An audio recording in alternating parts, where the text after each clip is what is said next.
Thank you, Ayaz. So I'm audible. मेरी आवाज़ आ रही है ना अच्छे से?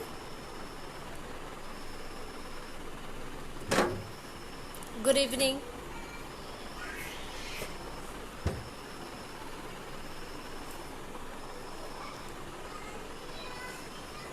So hello everyone. I welcome all of you to this digital session जो आज स्पेशली जो नॉट स्पेशली ओकेजनली ये नहीं रखा गया है. इस पेज से बहुत सारे आर्टिस्ट ऑलरेडी बहुत पहले भी सेशन कर चुके हैं, लेकिन कोइंसिडेंटली जब मैं सेशन होस्ट कर रही हूँ तो आज फ्रेंडशिप डे है. So first of all wish you all a very happy friendship day and I Prerna welcome all of you to this beautiful session presented by organized by Crystal Clouds. So मैं चाहूँगी कि Crystal Clouds के लिए सबसे पहले सब लोग तो नहीं है, सो मैं यहाँ से क्लैपिंग करना चाहूँगी साधना मैम एंड अयाज के लिए, जिन्होंने इतने आज जो लॉकडाउन बहुत जगहों पे शहरों के बहुत जगहों पे लॉकडाउन हो रहा है, उसके उपरांत भी इन्होंने एक सेशन खोला है ऑनलाइन. इन्होंने एक ओपन किया है सेशन जिससे हम आर्टिस्ट एक दूसरे से कनेक्टेड रह सके और अपने टैलेंट को घर पे ना बैठ के मतलब हम इंटरेक्शन कर सके, या एक एंकर का काम है इंटरेक्शन करना. तो I am very much glad कि मुझे ये मौका मिला क्रिस्टल क्लाउड के थ्रू, ताकि मैं भी आर्टिस्ट लोगों से इंटरेक्शन कर सकूँ. So thank you so much Sadhana ma'am and Ayaz, thank you so much, and you guys are doing a great job, amazing.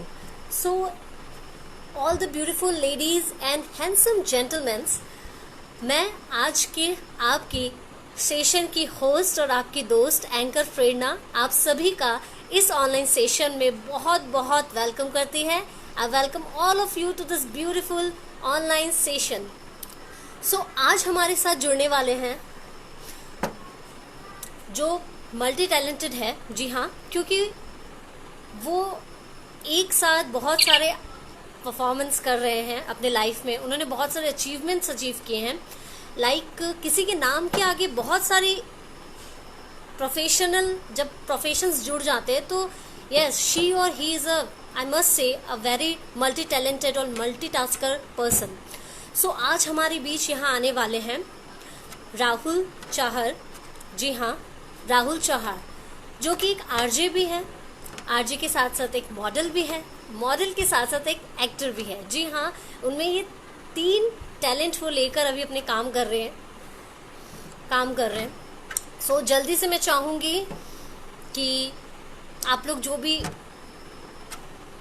अभी तक जुड़े नहीं है वो जुड़ जाएं, और जितने लोग बने हुए हैं ऑनलाइन सेशन में वो बने रहें एंड तक, क्योंकि आज हम बहुत सारे क्वेश्चंस जो हमारे जो आज के जो स्पेशल गेस्ट है उनसे पूछेंगे.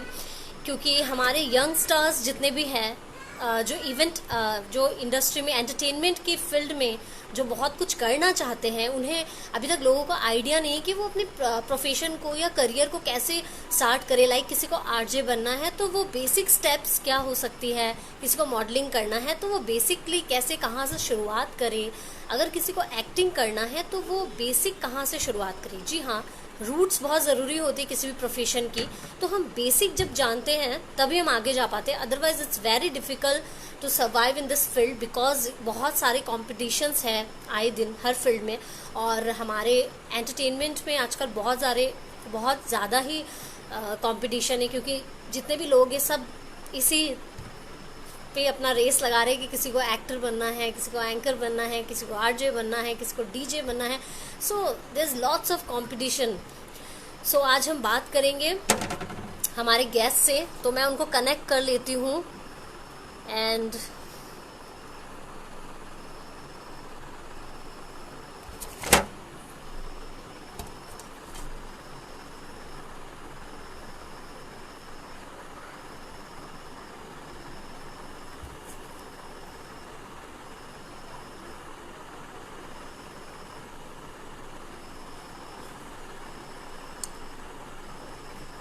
कनेक्ट करने में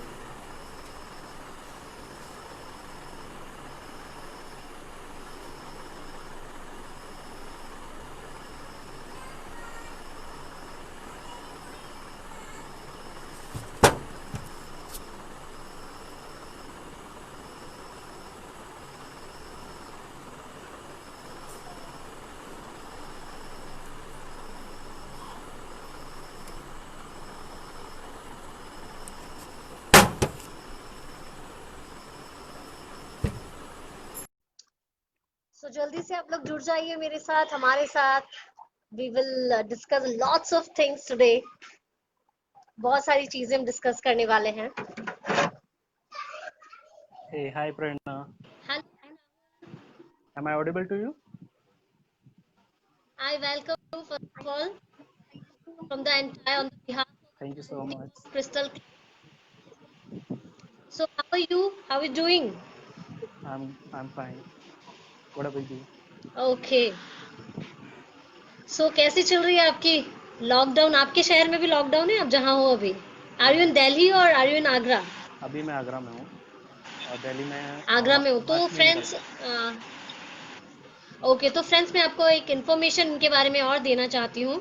ये बेसिकली आगरा से हैं और ये एट प्रेजेंट काम कर रहे हैं वर्किंग इन दिल्ली, राइट? या ओके। और आप आरजे भी है, मॉडल भी है, एक्टर भी है, तो तीन तीज आप बहुत ज़्यादा मल्टीटास्कर है। आपके नाम के आगे जो ये प्रोफेशनली जो जुड़े हैं उससे पता चलता है। आपने एशिया फैशन रनवे फाइनलिस्ट आप रह चुके हैं। जी आपके achievements, Glambird mister India finalist आप रह चुके हैं। यस आपने बेसिक जो पीजेंट्री कोर्स है वो फ्रॉम रीता रीता गंगवानी गंगवानी, या शी इज अ वहाँ से मेंटर आपने ऑफ बेसिक कोर्स किया है। मानुषी या शेलर तो एंड विदिशा अचीवमेंट्स देवी। बहुत सारी है राहुल की बहुत सारे अचीवमेंट्स है। अगर मैं बताने जाऊँ तो जितने देर का सेशन हमने होस्ट करना है ना वो खत्म हो जाएगा। तो राहुल, आज बताइए। हम ये जानना चाहेंगे आपसे, फर्स्ट ऑफ ऑल तो हमारे पूरी टीम की तरफ से आपको friendship day, happy friendship day. Happy and Friendship Day to you अभी and आप एट प्रेजेंट those आप, who are watching. I wish you Happy Friendship Day to all of you. Thank you so much, thank you. तो राहुल, आप अभी आगरा में हैं, हाँ जी। तो आप अभी घर पे ही हैं तो आप या कुछ वर्क काम भी कर रहे हैं आप आगरा में? एक्चुअली मैं एक एमएनसी में काम भी करता हूँ तो वर्क फ्रॉम होम चल रहा है। तो आई हैव अच्छा, my office Monday to okay, Friday. अच्छा, आई हैव ओके। तो सैटरडे आप, Sunday week off. Hmm, okay, तो आप वैसे कैसे मतलब आप अपना टाइम कैसे यूटिलाइज करते हो? जब आप फ्री रहते हो तब आप कैसे क्या करते हो आप? टाइम जब भी मेरे पास फ्री होता है या तो मैं म्यूज़िक सुनता हूँ। मुझे गाने सुनने का बहुत शौक है क्योंकि जी। म्यूज़िक में वो पावर है कि आपको हील करता है वो। जब भी आप डिप्रेस होते हो या आपको ध्यान इधर उधर जाता है तो मैं म्यूज़िक सुनता हूँ। हम्म। और सबसे इंटरेस्टिंग बात ये ओके। है कि मैं सैड सॉन्ग ज़्यादा सुनता हूँ क्योंकि लोगों को लगता है कि सैड सॉन्ग अच्छा। सुनने से लोग सैड मूड में चले जाते हैं। बट मुझे वो एक जी। अल्ट्रा एनर्जी देते हैं विच इज़ लाइक कि जैसे बहुत सारे लोगों का अलग अलग होता है कि कोई सैड सॉन्ग सुनता है, कोई पार्टी सॉन्ग सुनता है, तो कुछ भी। तो मैं जब सैड सॉन्ग सुनता हूँ तो मेरा जी। जो कॉन्फिडेंस लेवल है वो ऑटोमेटिकली बूस्ट हो जाता है। एक अंदर से एक एनर्जी सी आती है कि यस, नाउ आई एम अच्छा। प्रिपेयर्ड। ओके। सो आपको सैड सॉन्ग सुनना पसंद है। तो या आप, जो आपने अभी जो जितने भी लोगों ने हमने लॉकडाउन में जो समय बिताया है उसमें हमें सबको कहीं ना कहीं मोस्टली लोग अपने अंदर के कलाकार को निकाल रहे हैं कि किसी के अंदर पेंटिंग है तो किसी के अंदर सिंगर है। तो आप भी कभी सिंगिंग आपने ट्राई तो जरूर किया होगा घर पे? आप सिंगिंग एक आप आरजे भी बाथरूम हैं तो सिंगर आपकी बोल आवाज सकते हो। बखूबी बहुत अच्छी। आप एक बाथरूम सिंगर ओके। बोल सकते हो, सो घर पे जैसे ही गुनगुना लेते हैं। अच्छा, तो और आपकी फेवरेट सिंगर कौन है? वैसे एज सच तो फेवरेट कोई भी नहीं है, मतलब मैं मूड के हिसाब से गाने सुनता हूँ। वैसे राहत फ़तेह अली खान, अरिजीत सिंह, शान, कुमार सानू, जी। ये कुछ सिंगर हैं जिनके मैं गाने हम्म। सुनता हूँ, मोहम्मद रफ़ी। तो ऐसे कुछ हैं। ओके। तो मैं आपसे, अगर आपको बुरा ना लगे तो मैं आपसे एक रिक्वेस्ट करना चाहूंगी। हमारे पास हमारे हमारे अभी लाइव हमें 19 लोग देख रहे हैं, या तो क्यों ना एक छोटा सा एक पैरा गुनगुना दीजिए आप। आज फ्रेंडशिप डे भी है, सो वैसे आवाज़ मेरी इतनी आपकी अच्छी नहीं जो है, भी but favourite I song. Will try. I will try. या।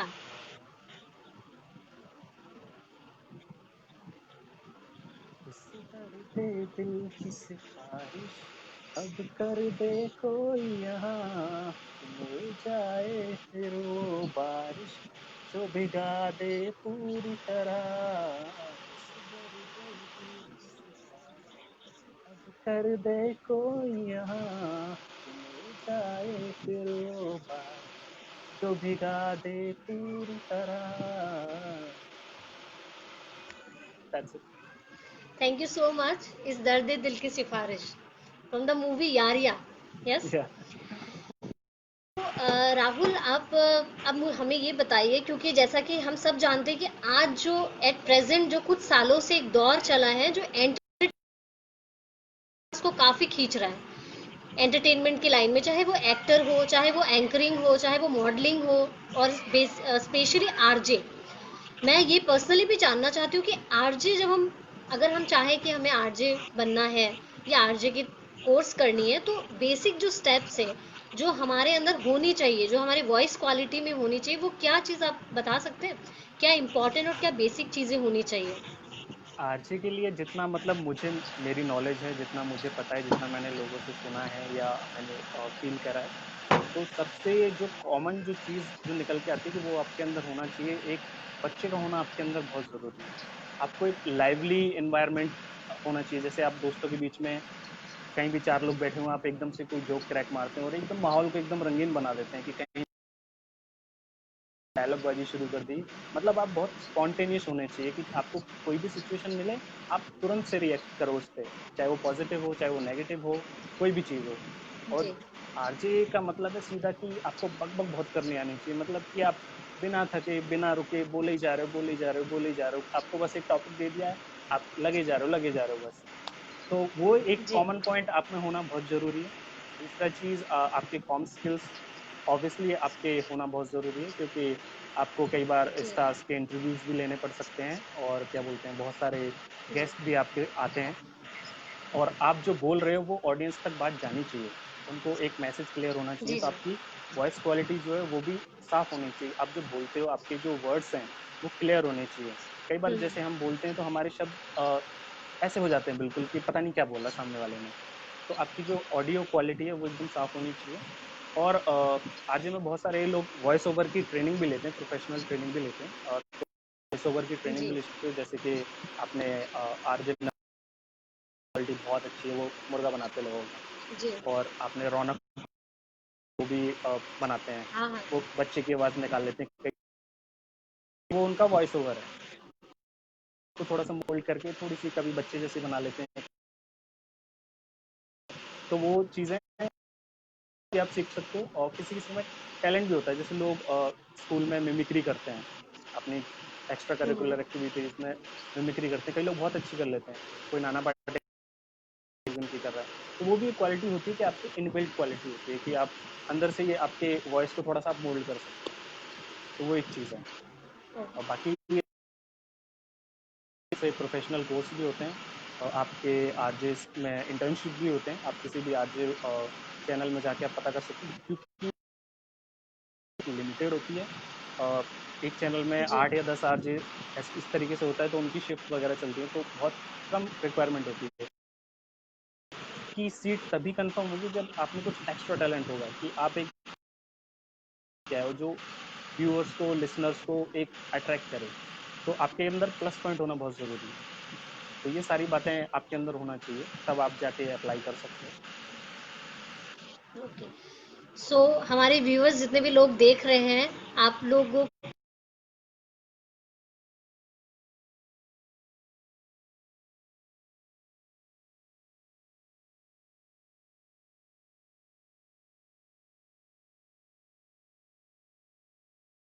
कोई भी सिचुएशन हो, कुछ भी हो, हमें बक-बक करना आना चाहिए। चाहे कोई भी टॉपिक दे दिया जाए, तो हमें उसको, और वैसी कोई बक-बक नहीं, उनसे मतलब कुछ ऐसी चीज़ जो ऑडियंस सुनने पे मजबूर हो जाए। राइट राहुल? सुनने पर एंटरटेन मजबूर हो जाए और आपके heart to entertain heart connection बने, या या एंटरटेनमेंट बहुत ज़रूरी है। जैसे बहुत सारे आरजेस सो को आपने सुना होगा, राहुल। तो वो कई सारी स्टोरीज भी, जी। स्टोरी टेलिंग का भी काम करते हैं। तो वो भी कई बार इतनी अट्रैक्टिव और इतनी मतलब अच्छी होती हैं कि आप बिल्कुल चैनल से हटते ही नहीं हो। वो एक चीज़ होती है कि जी। समा बांधना, लोगों को आपको रोक के रखना। जी।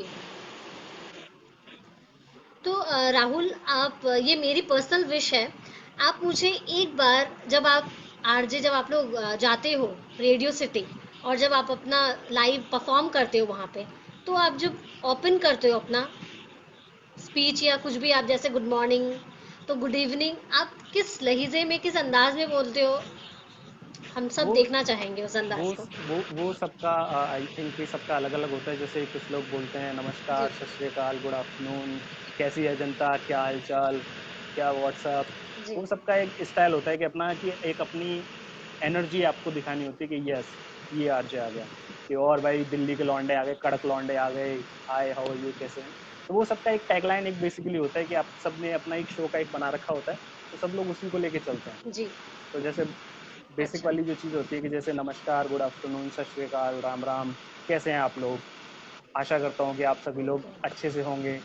तो इस तरीके से सैल्यूटेशन स्टार्ट होता है, ओपनिंग सैल्यूटेशन। फिर आप इधर उधर की थोड़ी सी बातें करते हो कि आज न्यूज़ में ये आया, आज का हॉट टॉपिक ये है, हमारे गेस्ट ये हैं, आज हम इनसे बात करेंगे, लाइक दैट। जी। तो वो सबका अपना अलग अलग होता अच्छा, तो है। ये है, ये हो गया आरजे की बात हमने की। अब आप कितने सालों से एंटरटेनमेंट से जुड़े हैं? एंटरटेनमेंट की फील्ड से आपको कितने साल हो गए जुड़े हुए? मुझे अभी 1 साल ही हुआ बेसिकली, 2019 से मैं इस फील्ड में आया हूँ, और तब से ही अच्छा। मैंने मॉडलिंग तो से स्टार्टिंग की है। उसके बाद ही अभी, अच्छा, मॉडलिंग की स्टार्टिंग हाँ, आपने 2019 से की? अच्छा। 2019 से। वैसे मेरा गोल था 2013 में, एक्चुअली मैं 2013 में ही एक्टिंग स्टार्ट करने वाला था, बट समहाउ मुझे कहीं पे कोई अच्छा थिएटर नहीं मिला, या उस टाइम पे मेरे को नॉलेज नहीं थी कि यहाँ पे कुछ है मैं ज्वाइन कर सकता हूँ। उसके बाद फिर मैं अपनी स्टडीज़ में लग ओके। गया, तो फिर मैं उतना टाइम दे नहीं पाया। अब 2016 के बाद फिर मेरी जॉब लग गई, तो 2-3 साल करने के बाद थोड़ा सा सेटलमेंट हो गया। नाउ आई कैन जी। Spend some time on me, तो फिर मैंने शुरू किया कि चलो कुछ करते हैं अपने लिए। तो आपने आरजे, आप मतलब आप आरजे कब, आरजे से नहीं, आप एज अ आर आरजे आपने कब ज्वाइन किया? आरजे 2013 में ही मैंने ट्राई किया था, बट वो ज़्यादा आउट कर दिया। जी। बट मेरा फिर से है कि मैं कभी मेरे को चांस मिले, मैं फिर से आरजे ज्वाइन करूँ, फॉर श्योर। ओके। तो अभी एट प्रेजेंट आप एज अ मॉडल और एज अ एक्टर आप एक्टिव हो?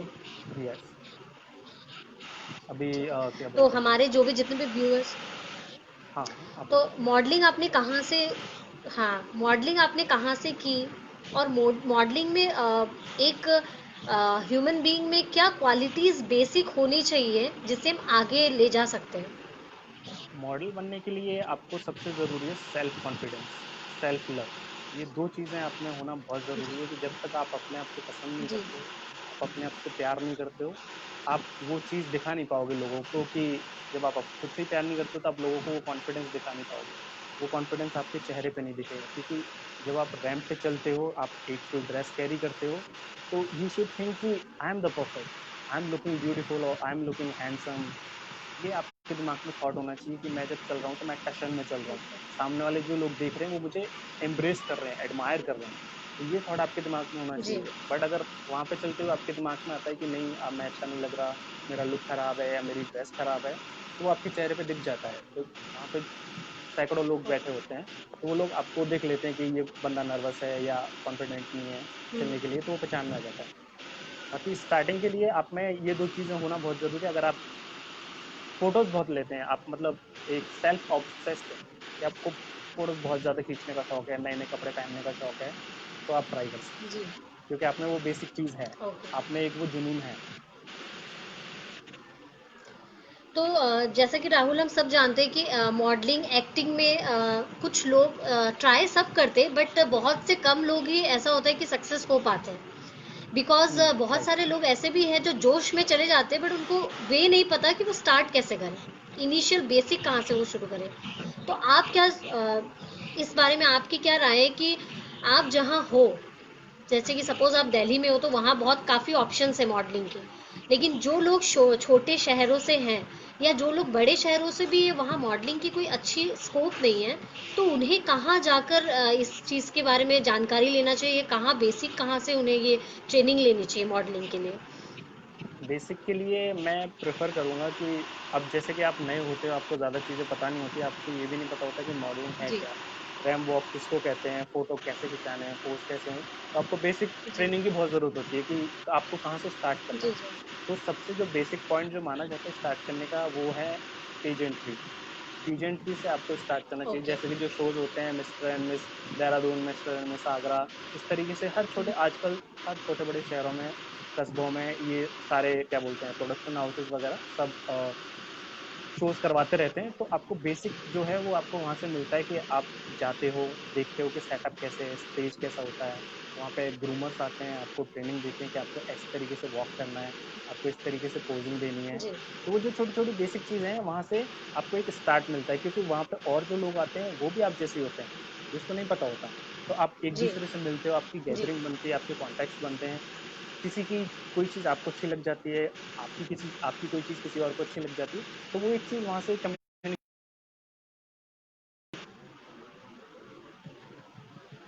आप एक दिन में तो सीख नहीं सकते, तो वो चीज़ें धीरे-धीरे आती हैं। लेकिन आप ये है कि आपको वहाँ से बेसिक नहीं, चीज़ें पता लग जाती हैं कि आप जब सामने जाते हो, सामने इतने सारे कैमरेज़ लगे होते हैं, आपको नर्वस दिखना है, कैसे दिखना है, सामने पोज़ कैसे करना है, आपने स्टैंड कैसे होना है, तो वो सारी चीज़ें आपको ग्रूमिंग में बताई जी, जाती हैं।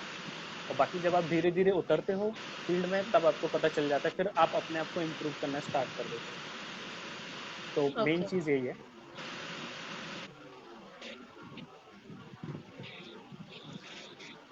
अ, राहुल, आप थोड़ा-सा लाउडली बोलिएगा, जब आप इस बार, क्योंकि ओके, मुझे भी थोड़ा ओके, ओके। प्रॉब्लम हो रहा है। थोड़ा-सा लाउड। नाउ आप आई एम अगर ऑडिबल? ईयरफ़ोन है आपके पास तो, या या थोड़ा-सा और लाउड अगर हो जाए ना। ओके। ओके। एक्चुअली माइक का प्रॉब्लम हो सकता है। Now it's okay? हाँ, हाँ, हाँ, या इट्स ओके। फाइन। तो ये हमारे मॉडलिंग करने के लिए बेसिक, जब आप जब एज अ मॉडल आप उतरना चाहते हो फील्ड में, तो सेल्फ कॉन्फिडेंट आपके पास होना चाहिए। बिल्कुल। आप कैसे भी, जिस भी तरह से आप अपने आप को रिप्रेजेंट कर रहे हो, you have to be confident about yourself. Yes. Yes, you तो शुड आपको नॉट ये बी चीज ध्यान में रखना पड़ेगा। You should not be ashamed of yourself कि मेरा बॉडी टाइप क्या है, मेरा स्किन कलर क्या है, मैं दिखता कैसा हूँ। जी, चाहे वो आप प्लस साइज हो, चाहे आप एक्सेस स्मॉल हो, that doesn't matter. Self yes, confident matter करता है।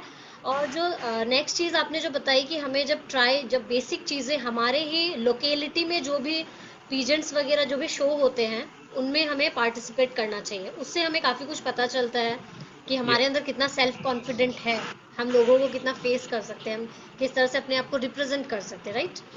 या तो ये रही बात मॉडलिंग की। आरजे की हमने आपसे बात कर ली, मॉडलिंग की बात कर ली। जो मेन जो चीज़ है, जो यंगस्टर्स पर भूत चढ़ा है जिस चीज़ का, that is glamour. Acting. How to be a actor, how to be a good actor. सबको शाहरुख के ग्लैमर फैन, चाहिए, सलमान के फैन, लाइमलाइट। या सबको ग्लैमर चाहिए। लेकिन बहुत से लोग हैं जो मुंबई जाते हैं, लेकिन उन्हें ये पता नहीं कि मैं कौन सा रास्ता अपनाऊं ताकि मैं अच्छी जगह पहुंचूं। क्योंकि हम सबको पता है, जितना ग्लैमर है इसके,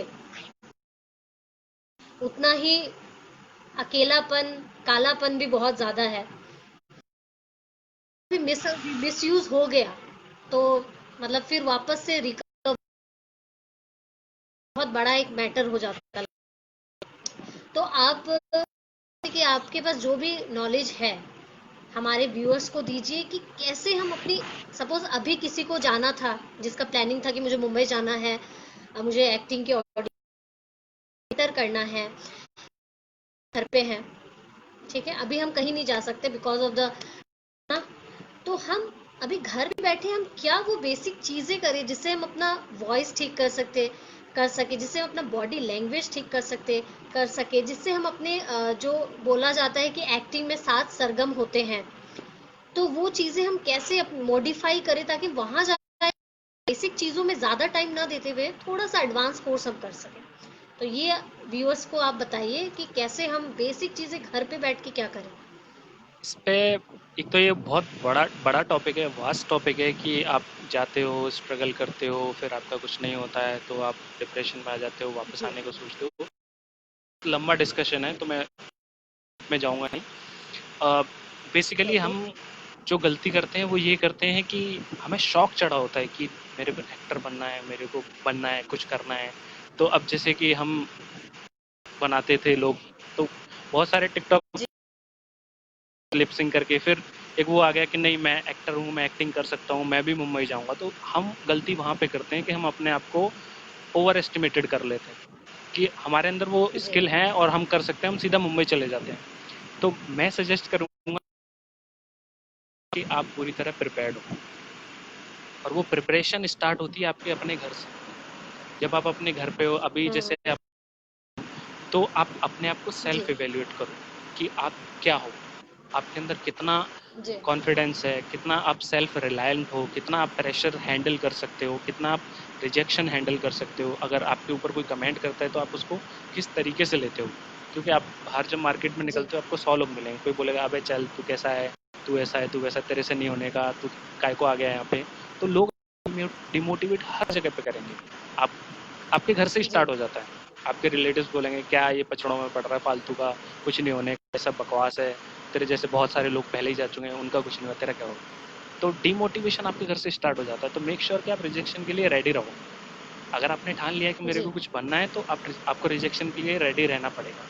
और अगर आप कुछ नहीं कर सकते, क्योंकि रिजेक्शन वो चीज़ है जो आपको सिखाती है कि आपको इम्प्रूव कहाँ पे करना है। तो आप जब घर पे हो तो आप अपनी वीडियोस डालना स्टार्ट करो, किसी भी मूवी का डायलॉग लो, उसको याद करो, उसकी प्रैक्टिस करो, उसको रिहर्स करो।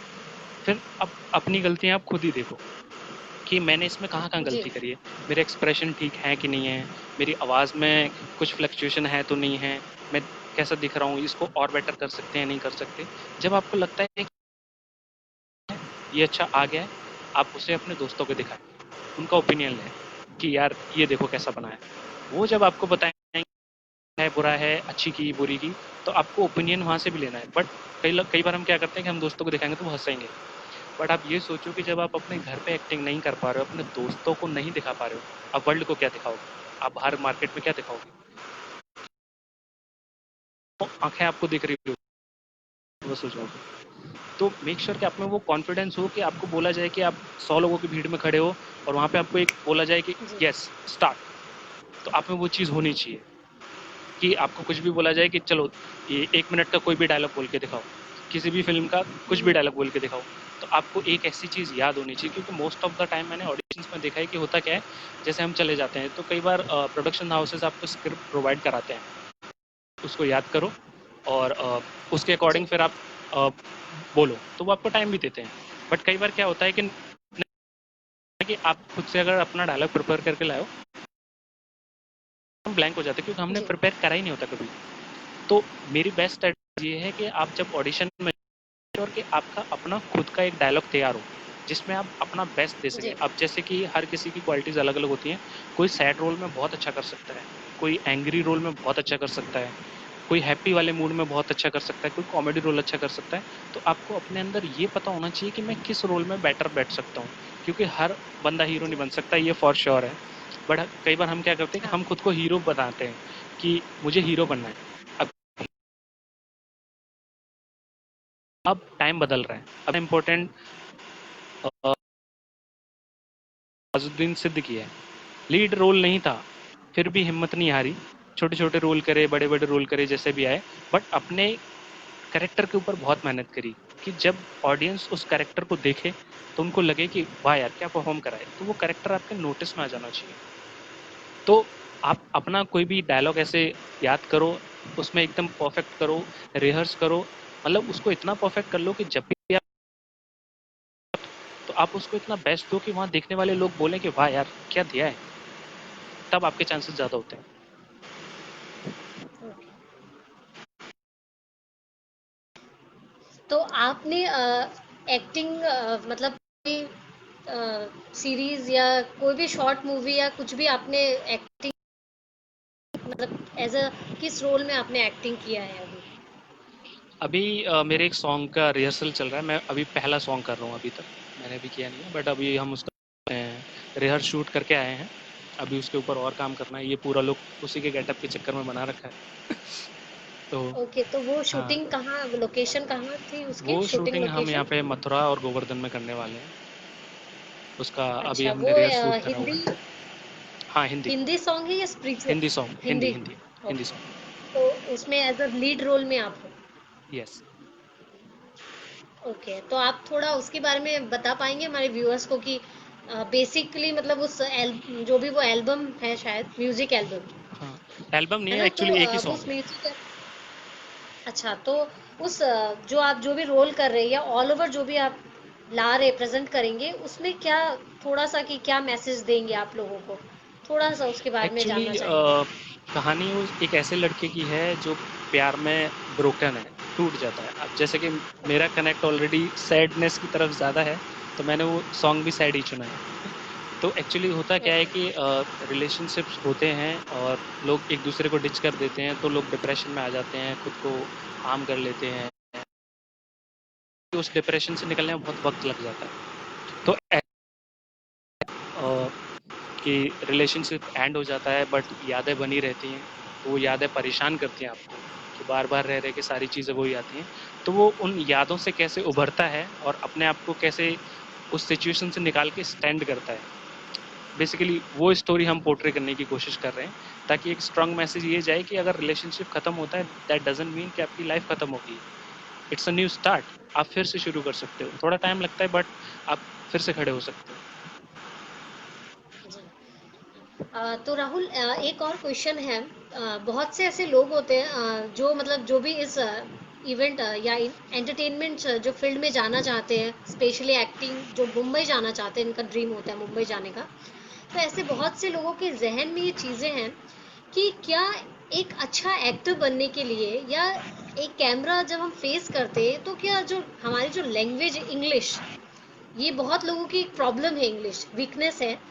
वो बहुत अच्छा बोल लेते हैं लेकिन उन्हें नहीं पता, क्योंकि वो कॉन्फिडेंट नहीं है अपनी इंग्लिश को लेकर। उन्हें डाउट तो होता है। ये चीज़ आप, हाँ, तो ये चीज़ आप बताइए कि एक एक्टर बनने में क्या इंग्लिश की उतनी ही इम्पोर्टेंट रोल है जितना लोग इसे ले रहे हैं आज के जो डे टू डे लाइफ में? इंग्लिश एक बहुत बड़ा मतलब रोल हो गया हमारे लाइफ का। अगर किसी को इंग्लिश नहीं आती है तो वो खुद ही अपने आप को डीमोटिवेटेड कर लेता है, सेल्फ ही, उसको लोगों की ज़रूरत नहीं होती। तो आप ये व्यूअर्स को बताइए कि अगर हम एक्टर बनना चाहते हैं या हम मुंबई जाना चाहते हैं, तो क्या इंग्लिश उतनी ही ज़रूरी जितना लोग अपने आप को उस चीज़ के लिए सोच रहे, दबाव डाल रहे अपने ऊपर? देखिए, मेरे हिसाब से इंग्लिश उतना ज़रूरी नहीं है जितना उसको दिखाया जा रहा है कि या जिसको लोग उस तरीके से लेते हैं। नवाज़ुद्दीन सिद्दीकी आपके जी। सामने एग्जाम्पल है। कभी भी आपने इंग्लिश में बात करते कहीं पे भी नहीं देखा होगा, हर जगह हिंदी में बात करते हैं। सारे मूवीज़ के डायलॉग्स भी उनके हिंदी में है। वो खुद बोलते हैं कि मेरे को उतनी इंग्लिश नहीं आती। मुझे भी लगता था ये चीज़ कि इंग्लिश नहीं तो कुछ नहीं। बट आप देख सकते हैं कि उनकी मेहनत, उनका स्ट्रगल, उनका क्राफ्ट, उसके दम पे वो आज किस मुकाम पे हैं। तो ऐसा ज़रूरी नहीं है कि आपको इंग्लिश आनी ही चाहिए, बट इंग्लिश आने का मतलब ये होता है कि ताकि आपको कम्युनिकेट करने में आसानी होती है, क्योंकि कहीं पे कुछ स्क्रिप्ट है, कुछ जगह इंग्लिश डायलॉग्स भी होते हैं। आपको किसी डायरेक्टर के साथ मीटिंग करनी है या आपको को स्टार्स के साथ मीटिंग करनी है, तो कई बार क्या होता है कि वो माहौल ही ऐसा है कि नॉर्मल इंग्लिश कन्वर्सेशन में चलती है। बट अब जैसे कि उनका लेवल थोड़ा-सा हाई होता है कि एक्टर्स की पार्टी हो रही है, वो सब इंग्लिश में बात करते हैं। अब हम जैसे लोग, जैसे यूपी, बिहार के लोग हैं, जो छोटे गाँव से हैं, छोटे शहरों से हैं, वहाँ पे जाते हैं तो हमको अनकम्फर्टेबल लगता है कि ये लोग बड़े पॉश इंग्लिश में बात कर रहे हैं और हम टूटी-फूटी बोलेंगे तो हमारी बेइज़्ज़ती हो जाएगी। तो हमको एक डिग्रेड वाला फीलिंग आता है कि नहीं यार, हम इनके बीच के नहीं, हम यहाँ पे नहीं कर सकते। अब जैसे मैं हूँ, मैं मिडिल क्लास फैमिली से हूँ, बट कई बार जब मैं मॉडल्स की हाई क्लास पार्टीज़ में जाता हूँ, तो मुझे खुद को लगने लगता है कि यार मैं इस पार्टी के लिए नहीं बना हूँ। यहाँ पे एक से एक बड़े-बड़े रईस लोग आए हुए हैं, अच्छे-अच्छे ड्रेसेस हैं, मेरे से बहुत सारे वैसे हैं। अब मैं किसी से बात भी करूँ, अगर किसी ने मुझे बोल भी दिया तो मैं क्या बोलूँगा? क्योंकि मैं उनके लेवल का नहीं हूँ। जी। तो कई बार मुझे भी ये चीज़ फ़ील होती है कि नहीं यार, मेरे को यहाँ नहीं जाना चाहिए। फिर मैं अपने जैसे लोग ढूँढता हूँ, जो मेरे जैसे लोग हैं, स्ट्रगलर हैं या जो मेरे लेवल के लोग हैं, कि मैं उनसे बात करने में कंफर्टेबल फ़ील करता हूँ। बट ऐसा नहीं कि सब लोग ऐसे ही होते हैं, कुछ लोग बहुत अच्छे भी होते हैं। आप उनसे बात करो तो बड़े पोलाइटली बात करते हैं, अच्छे से आपको हैंडल करते हैं। बट दुनिया एक जैसी नहीं है, तो इंग्लिश को जितना बनाया गया है उतना ज़रूरी नहीं है, बट ये है कि थोड़ी बहुत इंग्लिश आपको इसलिए आनी चाहिए ताकि आप सामने वाले से कम्युनिकेट कर पाओ। तो इंग्लिश नेसेसरी है कम्युनिकेशन के लिए, ना कि एक्टिंग के लिए, आई वुड से दैट। और इंग्लिश, अगर मैं हिंदी की बात करूँ तो हिंदी हमारे एक्टिंग करियर के लिए, किसी भी फील्ड के लिए बहुत ज़्यादा इम्पोर्टेंट रोल प्ले करता है, क्योंकि इससे हमें और ज़्यादा आसानी होती है कम्युनिकेट करने के लिए लोगों से। तो राहुल, आप मुझे ये बताइए कि आपकी हॉबीज़ क्या है? हॉबीज़ तो एज़ सच मैं कोई गेम वेम खेलता भी नहीं, क्योंकि मुझे इतना ज़्यादा टाइम नहीं मिलता गेम वेम खेलने का। तो मैं गाने ही सबसे ओके। ज़्यादा सुनता हूँ, और किताबें पढ़ने का शौक़ मेरे को बिल्कुल भी नहीं है। लोग नॉवल पढ़ते हैं, कुछ वैसी चीज़ें पढ़ते हैं, तो जी। मुझे वो शौक़ नहीं है। मुझे जब भी फ्री टाइम मिलता है, मैं देखता हूँ कि मैं अपने अंदर क्या बेटर कर सकता हूँ। कोई एक नई चीज़ मैं उठा लेता हूँ और उस पे मैं काम करना शुरू कर देता हूँ। जैसे जी। कि कभी फ़ोटो एडिटिंग हो गई, कभी वीडियो एडिटिंग हो गई, कभी अपने कोई फ्री का अगर कोई लाइव सेशन मिल रहा है वो मैंने अटेंड कर लिया, कहीं पे कुछ हो रहा है, कोई नई चीज़ आ रही है, तो वो मैं नई नई चीज़ें सीखने का जी। कोशिश करता रहता हूँ जब भी मुझे लीवरेज टाइम मिलता है। तो मैं सिर्फ इसी बात पर ध्यान देता हूँ कि how can I make better my self. तो मैं उसके लिए अपने दोस्तों से ही बात ओके। करता हूँ, उनके ओपिनियंस लेता हूँ कि क्या हो सकता है, कैसा मैं कर रहा हूँ, क्या नहीं कर रहा हूँ, तो मैं वो चीज़ें करता हूँ अपने ऊपर। और जी। बाकी अपनी फैमिली के तो साथ मैं आप ज़्यादा टाइम स्पेंड करता हूँ। ओके, तो आप बेसिकली जो अभी आरजे एक्टर एंड मॉडलिंग के जो फील्ड में हैं, तो आप जब अ, बचपन से ही आपको इस इंडस्ट्री में जाने का मन था या फिर उस टाइम आपकी सोच कुछ और थी? क्योंकि सबके नहीं, साथ बेसिक ऐसा होता है मोस्टली बिल्कुल लोगों नहीं, के बिल्कुल साथ। नहीं। बचपन से मैं बहुत ही इंट्रोवर्ट हूँ और आज भी मैं बहुत इंट्रोवर्ट हूँ। मैं मतलब पब्लिकली लोगों से जाके ऐसे अप्रोच नहीं कर सकता कि जाके मैं किसी से बात कर सकूँ कि हाँ, इससे मेरे को कुछ बात करनी है, अनलेस कि जब तक मुझे कोई स्पेसिफिक बात ना करनी हो। अब जैसे कुछ होता है ना कि हाँ, चलो पार्टीज़ में अब बहुत सारे लोग होते हैं, तो मैं किसी से जाके हे, हाय, हेलो, हाउ आर यू? तो मुझसे वो चीज़ अभी भी नहीं हो पाती। और मैं अपने ऑफ़िस में भी काम करता हूँ, वहाँ भी मुझसे वो चीज़ नहीं हो पाती। कॉलेज में भी मैं बहुत इंट्रोवर्ट था, ओके। किसी से ज़्यादा बात नहीं कर पाता था। तो अब जो मेरे दोस्त हैं, जो मेरे क्लोज़ हैं, वो मेरे को जानते हैं, वो भी यही बोलते हैं कि इतना इंट्रोवर्ट बंदा इस ऐसे फील्ड में कैसे पहुंच गया कि जहाँ पे तो बिल्कुल आपको हर जगह, हर प्लेटफॉर्म पे बोलना ही होता है कि आपके सामने इतने सारे कैमरेस लगे होते हैं, आपको बोलना भी पड़ता है, बहुत सारी चीज़ें होती हैं। तो वो चीज़ें धीरे धीरे मैंने डेवलप करी हैं। मेरे अंदर एक चीज़ है कि मैं अपने फियर को ओवरकम करने की कोशिश करता रहता हूँ। जो जो चीज़ मेरी लिमिटेशंस हैं, मैं उनको पुश करने की कोशिश करता रहता हूँ कि कुछ बाउंड्रीज होती हैं कि या मेरे को लगता है मैं ये नहीं कर सकता, बट आई ट्राई कि क्या पता थोड़ी बहुत गुंजाइश हो कि मैं ये कर पाऊँ। तो मैं कोशिश करता रहता हूँ अपने आप को पुश करने की कि ये अब मैंने कर लिया, अब व्हाट नेक्स्ट, अब आगे क्या और कर सकते हैं जो मेरी लिमिटेशन है। तो मेरे जो डर होते हैं मैं उन्हें निकालने की कोशिश करता रहता हूँ। तो सबसे पहला मेरा डर था स्टेज फियर का। स्टेज पे जाने से बहुत डरता था मैं। स्कूल में मेरे टीचर बोलते थे कि सामने आओ, ब्लैक बोर्ड पे आके कुछ लिखो, तो मेरे को बिल्कुल ऐसे शिवरिंग हो जाती थी कि मैंने कहा क्या बुला लिया आपने इतने सारे इतने सारे लोगों के सामने। कॉलेज में भी जब प्रेजेंटेशन होती थी क्लास के ऊपर, वो बनवाते थे प्रेजेंटेशन, तो तब भी मुझे बड़ा वैसा लगता था कि इतने सारे 50-60 लोग सामने बैठे हुए हैं, सारी आंखें मेरे को घूर रही हैं, मैं क्या बोल रहा हूँ क्या नहीं बोल रहा। तो वहाँ पे कॉन्फिडेंस बिल्कुल डाउन चला जाता था कि पता नहीं कैसे होगा, क्योंकि उस टाइम पे मुझे खुद पे इतना कॉन्फिडेंस नहीं था। मुझे खुद को लगता था कि मैं उतना अपीलिंग नहीं हूँ, मैं उतना अच्छा नहीं हूँ चीज़ों में, मैं उतना बेटर नहीं कर सकता हूँ। तो वो चीज़ नहीं थी मेरे अंदर। बट कॉलेज पास होने के बाद धीरे धीरे वो चीज़ें मेरे अंदर डेवलप होने लगी कि अगर आपको सर्वाइव करना है तो आपको सेल्फ रिलायंट होना बहुत ज़रूरी है। आपको सेल्फ मोटिवेटेड एग्जैक्टली। होना बहुत ज़रूरी है। ज़रूरी नहीं है कि लोग ही आपको आके बोलेंगे कि आप करो, ये करो, वो करो। तो मैंने अपने आप को उस तरीके जी। से अब डेवलप कर लिया है कि मैं अपने आप को किसी भी तरह से मोल्ड कर सकता हूँ, किसी भी सिचुएशन को कंट्रोल कर सकता हूँ। मैं अपने आप को बेसिकली अपने आप को कंट्रोल कर सकता हूँ कि अब मुझे लगता है कि मुझे ये चीज़ करनी चाहिए तो मैं वो कर लेता हूँ। मुझे लगता है कि ये चीज़ नहीं करनी चाहिए तो मैं वो नहीं करता हूँ, चाहे भले ही पूरी दुनिया मुझे फ़ोर्स करे कि आप ये करो, करो। बट अगर मुझे लगता है कि मुझे नहीं करनी चाहिए तो मैं वो चीज़ नहीं करता हूँ। तो बेसिकली हमारे जो राहुल है वो एक इंट्रोवर्ट काइंड पर्सन है, या आप लेकिन कह अब सकते हैं। आप एक्सट्रोवर्ट हो चुके हैं जहां होना चाहिए, राइट? हाँ। और ओके। मैं जैसे कि एक चीज़ बहुत है इस फील्ड में, मेंटल इलनेस एक कॉज है जिसको मैं बहुत स्ट्रांगली या। सपोर्ट करता हूँ, क्योंकि लोग आपको सुनते नहीं हैं। आप अपने अंदर ही अंदर जी घुटते जी। रहते हो, क्योंकि अब जैसे हमारे गांव में, छोटे शहरों में क्या होता है कि बहुत छोटी छोटी गलियां होती हैं, छोटे छोटे घर होते हैं, लोग आपस में घुल मिल जी जाते हैं, हर कोई एक दूसरे का हालचाल पूछ रहा है कि और भाई कैसे है। अब जैसे गाँव में हर किसी को एक दूसरे का पता होता है। आप इस कोने से खड़े हो जाओ, दूसरे कोने पे आपको पता होता है किसकी शादी हो गई है, किसकी नहीं हुई है, किसके कितने बच्चे हैं, उनके नाम क्या हैं। बट वहीं पे आप जब मेट्रो सिटीज़ में जाते हो, बड़े-बड़े अपार्टमेंट्स होते हैं, आपको सिर्फ फ्लोर नंबर याद रहता है कि फ्लोर नंबर 1203 में जी। कौन रहता है, मिस्टर एंड मिस मेहता रहते हैं, बस इतना। आपका उनसे कोई मतलब नहीं होता। आ रहे हैं बस लॉबी में मिल जाते हैं, हेलो, हाय, टाटा, बाय-बाय। तो मेट्रो सिटीज़ में क्या होता है, आपके पास काम का प्रेशर बहुत है, आपकी एक्सपेक्टेशन का प्रेशर बहुत है, आपके गोल्स का प्रेशर बहुत है कि आपको ये अचीव करना है। तो उस प्रेशर में कई बार क्या होता है कि हम अपने आप को भूल जाते हैं। हम ये भूल जी जाते हैं कि हम हैं कौन? हमें लाइफ में चाहिए क्या? हमारी खुशी है किसके साथ? तो हम अपनी फैमिली को भी भूल जाते हैं। कई बार फ़ोन आते हैं, हम नहीं उठाते कि ऑफ़िस में हैं, बिज़ी हैं, बात नहीं कर पाएँगे, मीटिंग्स है। तो उस चक्कर में क्या होता है कि हमारी जो मेट्रो सिटीज़ वालों की ज़िंदगी होती है, वो सैटरडे, संडे होती है, बस 2 दिन की ज़िंदगी होती है। मेट्रो सिटीज़ में आप किसी को भी पूछ लो, आपकी ज़िंदगी सिर्फ 2 दिन की है कि मेरा सैटरडे का ये प्लान है, सैटरडे मैं यहाँ जाऊँगा, बच्चों को घुमाऊँगा, संडे में ये फ़िल्म देखूँगा, आइसक्रीम खाएँगे, घूमेंगे, मंडे से फिर वापस। छोटे शहरों में क्या होता है कि आप रोज़ ज़िंदगी जीते हो। आप सुबह जाते हो, घर से मिल जी के जाते हो, शाम को फिर आप दोस्तों के साथ आ जाते हो, घूमते हो, फिरते हो। काम आप वहीं पे छोड़ आते हो। बट मेट्रो सिटीज़ में क्या होता है कि आपके पास काम का इतना प्रेशर है कि आप वो प्रेशर घर ले आते हो। आइसोलेट हो जाते हो, फ़ोन में लगे रहते हो, एक-दूसरे से बात नहीं करते हो। तो वो यहाँ पे जम जाता है। आप किसी से डिस्कस नहीं करते हो। तो ये चीज़ मेल-फीमेल दोनों में ही है। अब होम वर्कर क्या है कि पूरे दिन काम करती रहती हैं, हर चीज़ से फ्रस्ट्रेट हो जाती हैं। किसको बताएँ, किसको नहीं बताएँ, आप सोचते हैं कि चलो हस्बैंड आएगा उसको बताएँ। हस्बैंड खुद बाहर से फ्रस्ट्रेटेड होके आ रहा है, तो दोनों सेपरेट हो जाते हैं कि तुम अपनी अपने पास रखो, मैं अपनी अपने पास रखता हूँ। तो मैं अब लोगों की एग्जैक्टली। काउंसलिंग भी करता हूँ इस चीज़ पे, मेंटल इलनेस सपोर्ट को मैं कॉज़ करता हूँ, तो बहुत सारे लोगों को मैंने डिप्रेशन से बाहर निकलने में हेल्प की है।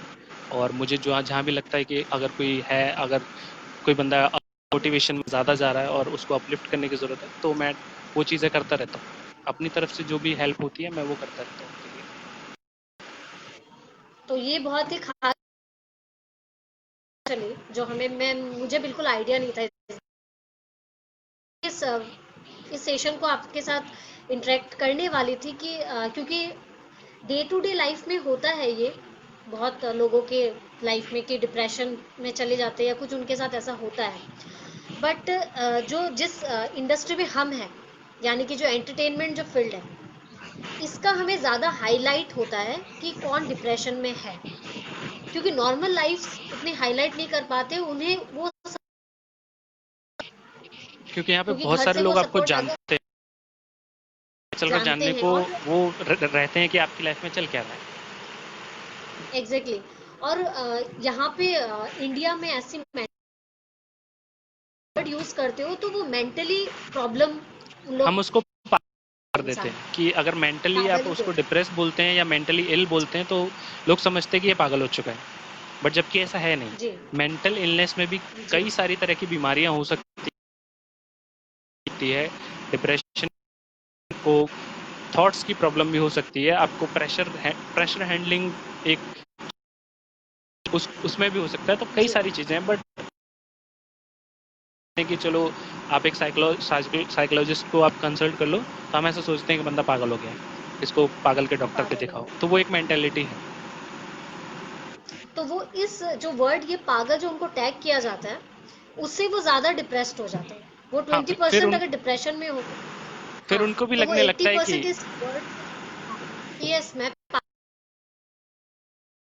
और हमारे सोसाइटी में इंडिया में यही सिखाया जाता है कि जो लोग बोलते हैं वही सही है और लोग क्या कहेंगे ये जो एक टैग है तो आप मुझे बताइए राहुल कि जब हम इस चैप्टर में घुस ही चुके हैं तो मैं ये जानना चाहूंगी कि जब भी ऐसा शायद ही कोई इंसान होगा कि कभी भी उसको लो फील नहीं हुआ कभी भी उसको डिप्रेस्ड फील नहीं हुआ कोई भी शायद ऐसा नहीं हो क्योंकि लाइफ में कहीं ना कहीं एक ऐसी एक पॉइंट आती है आपके साथ होता है या कुछ ऐसा आपके साथ कुछ भी आपकी सोच वैसी हो जाती है आप थोड़े अकेले रहने लगते हो आप जिससे ज़्यादा इंटरेक्ट करते थे अपने फ्रेंड्स से या अपने फैमिली में मम्मी पापा से तो भी आप उतना इंटरेक्शन नहीं कर पाते तो ऐसी कोई सिचुएशन जो बंदा या बंदी कुछ किसी को शेयर ना कर सके लेकिन वो फिर भी अपने आप से वो कैसे उस सिचुएशन से बाहर निकले जितनी जल्दी हो सके वो क्या ऐसा क्या वे अपनाए वो अब जैसे कि मैं अपना एग्जांपल देता हूँ, कि मेरे को जब भी लो फील होता है या लगता है कि बस अब किसी से बात करने का मन नहीं है, मतलब बहुत ही जी ज़्यादा एक डिमोटिव जाती है, तो मैं अब जैसे सॉन्ग सुनता हूँ। मेरा सॉन्ग सुनने का एक चीज़ है कि वो चीज़ मुझे हील करती है। तो मुझे उसके बारे में पता है कि मैं किस चीज़ से जल्दी ठीक हो सकता हूँ। मैं सबसे पहले जो सिचुएशन मुझे डिस्ट्रैक्ट कर रही है, डिस्टर्ब कर रही है, मैं अपने आप को उससे अलग कर लेता हूँ कि जब तक मैं उसके साथ रहूँगा, उसके पास रहूँगा, वो चीज़ मुझे हिट करती जाएगी। तो सबसे पहले तो मैं उस सिचुएशन से बिल्कुल डिस्कनेक्ट हो जाता हूँ। उसके बाद फिर मैं गाने सुनता हूँ। आधा घंटा, 1 घंटा, मतलब जितना भी टाइम लगे, आधे 1 घंटे में ठीक हो जाता है। फिर मैं बाहर निकल जाता हूँ जी थोड़ा-सा। तो वो जो डिस्ट्रैक्शन है वो आपके रामबाण का इलाज करता है। बट वो तभी काम कर सकता है जब आप अपने बारे में जानते हो। आपको पता हो कि आपको क्या अच्छा लगता है, क्या खराब लगता है। अब जैसे कि कई बार क्या होता है कि हम डिप्रेस होके बेड में पड़ जाते हैं, बस सो जाते हैं, सोचते रहते हैं, तो वो बढ़ता जाता है, वो कम नहीं होता। अब जैसे कि किसी की हॉबी है कि बाहर घूमना, किसी को आइसक्रीम बहुत अच्छी लगती है। ये बहुत छोटी-छोटी चीज़ें हैं जिनका हम ध्यान रख सकते हैं कि अब जैसे कि किसी को आइसक्रीम पसंद है, सपोज़ करो वो डिप्रेस हो गया, बेड में पड़ा हुआ है, ठीक है, बट अब उसको अगर अपने आप को ही ठीक करना है तो वहाँ से पहले तो वहाँ से निकलो। अगर आपके घर में कोई प्रॉब्लम हुई है तो आप घर से बाहर निकलो। आपकी दोस्त से अगर लड़ाई हुई तो आप उस दोस्त के अगर पास में हो तो आप पहले वहाँ से निकलो। मतलब जो भी सिचुएशन है आप जी पहले उस सिचुएशन से निकलो जो आपको बॉदर कर रही है। फिर आप वो चीज़ करो जो आपको अच्छी लगती है। तो वो आपको एक बहुत एक बेटर फीलिंग देती है। अब जैसे मैंने आइसक्रीम का एग्जांपल दिया, जब आप बेड से निकलो बाहर, सब बाहर का माहौल देखो, इधर उधर का 100 लोग आपको दिखेंगे, 100 एक्टिविटीज़ करते हो, आपका माइंड डिस्ट्रैक्ट होता है। फिर जब आप अपनी फेवरेट चीज़ करते हो तो आपको एक गुड वाली फीलिंग आती है। तो वहाँ से वो थोड़ा-थोड़ा एक दिन में नहीं होता, बट आपको पता होना चाहिए कि आपको क्या अच्छा लगता है। वो आपकी बहुत ज़रूरी जी। चीज़ है। अगर आपको पता ही नहीं कि आपको क्या अच्छा लगता है, तो बस आपका दिमाग नेगेटिविटी में ज़्यादा जाएगा इंस्टेड ऑफ पॉजिटिविटी। और जैसा कि सबके लाइफ में कोई ऐसा होता है जिससे हम ज़्यादा मेंबर्स हो या फ्रेंड्स हो, तो आप अपने फैमिली मेंबर्स से किससे ज़्यादा कनेक्टेड है? मम्मी पापा, कजन्स, भाई बहन? मैं अपनी फैमिली में मेरे मम्मी-पापा और मेरे 2 भाई और हैं छोटे, मैं उन सबके साथ ही कनेक्टेड हूँ। मतलब मेरी फैमिली मेरे लिए सबसे टॉप पे है, बाकी पूरी दुनिया मेरे लिए बाद में। जी वो मेरी सबसे पहली जी। प्रायोरिटी। तो आपके लाइफ में भी कुछ अप्स एंड डाउन्स आए होंगे जब आपने ये जर्नी शुरू की थी, जायज़ सी बात है, सबके लाइफ में आती है। अप्स एंड डाउन्स तो कभी खत्म ही तो नहीं आप होते। कभी खत्म नहीं होते, लेकिन जो इनिशियल जब हम किसी चीज़ के प्रति जितना हम कंसंट्रेट करना चाहते हैं, वो एक फेज आता है लाइफ में जो हमें अपने गोल से डगमगा देता है एक बार। वो एक्चुअली हमारा एग्जाम होता है कि हम उसके प्रति कितना अपने आप को वो कंसंट्रेशन लेवल लेवल हमारा कितना, हम कितना वहाँ उसको अचीव कर पाएंगे कि नहीं। वो एक फेज आता है। तो आपकी भी लाइफ में ऐसा कोई फेज आया था हाँ, मेरी लाइफ में भी जब एक आपने फ़ेज़ आया था। स्टार्ट किया? हाँ, बिल्कुल, बिल्कुल। जी जब मैंने कॉलेज पास आउट किया था तभी मेरी मम्मी की तबीयत ख़राब हो गई थी, उनके 2 ऑपरेशंस भी हुए थे। जी और उस टाइम पे मुझे एक जॉब मिली थी, जो कि मुझे बिल्कुल भी पसंद नहीं आई। मतलब मैंने 15 दिन बाद वो ओके जॉब छोड़ दी, क्योंकि मैं एक ऐसी जॉब नहीं करना चाहता था जिसमें मैं ज़बरदस्ती काम करूँ। क्योंकि मेरा मेंटल जी प्रेशर इतना हो चुका था कि वो मुझसे 15 दिन में बर्दाश्त नहीं हुआ। तो मैंने नौकरी छोड़ दी। अब और कोई नौकरी करता नहीं था, तो मेरे ऊपर वो प्रेशर भी था, फैमिली प्रेशर भी। अब प्लस मम्मी की तबीयत भी ख़राब थी, उनके ऑपरेशन भी थे, तो बहुत सारी चीज़ें थी। लेकिन फिर भी मैंने अपने पापा को कन्विंस किया कि मैं एक दूसरी जॉब ढूँढ लूँगा, मुझे मिल जाएगी। तो बट सबको ये लगा कि अब फिर उन्होंने मुझे, मेरी फैमिली ने मुझे हमेशा सपोर्ट किया, ऑलवेज़ सपोर्ट किया उन्होंने। उन्होंने मेरे किसी भी डिसीज़न को कभी नहीं रोका, चाहे मैं स्कूल में पढ़ने का हो, कॉलेज में जाने का हो या जॉब पे जाने का हो। कभी उन्होंने नहीं पूछा कि मैं कहाँ जा रहा हूँ, क्या कर रहा हूँ। उनको पता था कि मैं जो भी करूँगा वो सही करूँगा। तो जी 1 डेढ़ महीना स्ट्रगल चला, कोई जॉब नहीं मिली, बहुत सारे इंटरव्यूज़ दिए, रोज़ रिजेक्शन, रोज़ फिर अगले दिन 2 इंटरव्यू अलाइन करता था मैं। तो 10-15 दिन में इंटरव्यूज़ की इतनी आदत सी हो गई कि इंटरव्यू मज़ाक लगने लगा। फिर 2-3 कंपनियों के ऑफ़र मैंने भी रिजेक्ट करे कि किसी में सैलरी नहीं थी, किसी में डिडक्शन कुछ ज़्यादा था, किसी के टर्म्स कंडीशन बहुत ज़्यादा रिजिड थे, तो 2-3 कंपनियाँ मैंने भी रिजेक्ट करी। फिर एक और कंपनी मिली, नई कंपनी थी, तो मुझे लगा नई कंपनी है, सेटअप अच्छा चल रहा है इसका, तो इसमें अच्छी पोजीशन मिलने का चांस ज़्यादा है। बट जब उसमें जी गए तो पोजीशन तो मिली बट पैसा नहीं मिला, जो कि उस टाइम की बहुत ज़रूरत थी। तो उसमें मैंने 1 हफ़्ते काम करा, जब मुझे ऑफ़र लेटर मिला तो जो चीज़ इंटरव्यू में डिस्कस हुई थी वो अप टू द मार्क नहीं निकला। जब मैंने वो ऑफ़र लेटर पढ़ा तो उसमें जी काफ़ी सारी चीज़ें ऐसी थी कि आपके पैसे यहाँ पे काट लेंगे, वहाँ पे काट लेंगे। मैंने कहा फिर आप दोगे क्या यार? एक तो वैसे ही कम है, ऊपर से जब आप इतना काट-पीट करोगे तो मेरा बचेगा क्या? मैंने वो नौकरी भी छोड़ दी। उसके बाद फिर मैंने दिन में 2 इंटरव्यू देना शुरू किया, रोज़ भागता था, मेट्रो ट्रेन में जाता था और शाम को आता था, किसी दिन खाना खाया, किसी दिन नहीं खाया, ऐसे ही सो गए। बहुत सारे अप्स डाउन्स थे उस टाइम पे। फिर मेरे दोस्त भी थे, बाकी किसी की नौकरी नहीं, हम सब ऐसे ही कर रहे थे स्ट्रगल। फिर एक दिन एक जॉब लगी।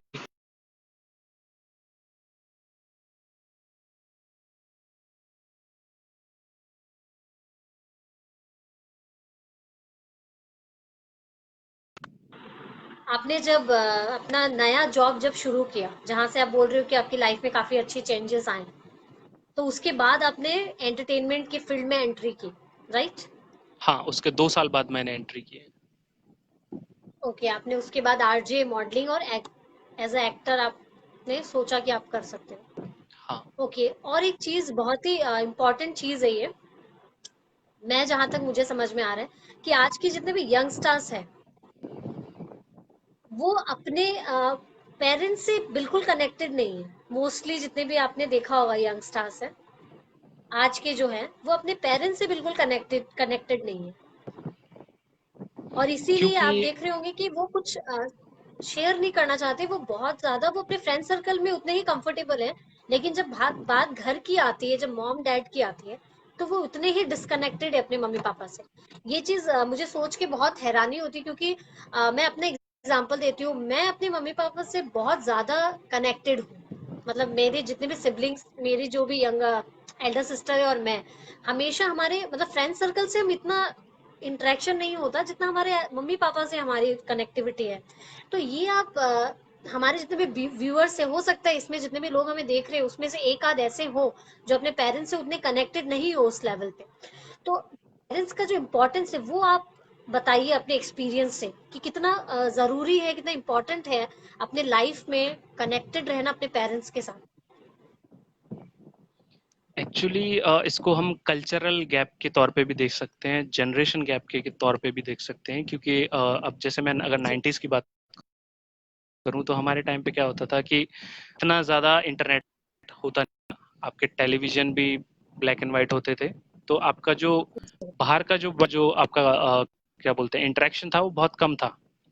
तो जितना भी आपका इंटरेक्शन जी होता था वो आपके गली मोहल्ले, आपके दोस्त, आपकी फैमिली के साथ ही होता था। सब लोग साथ में सोते थे, साथ में खाना खाते थे, साथ में मस्ती करते थे, पार्ट टाइम में गेम्स खेलते थे। तो जी वो चीज़ें अब डिस्कनेक्ट हो गई हैं, क्योंकि सब कुछ ऑनलाइन वर्ल्ड है। लोग पबजी खेल रहे हैं, टिकटॉक बना रहे हैं, फेसबुक, इंस्टाग्राम, व्हाट्सएप। तो हम वर्चुअल वर्ल्ड में ज़्यादा डील करते हैं instead of real world.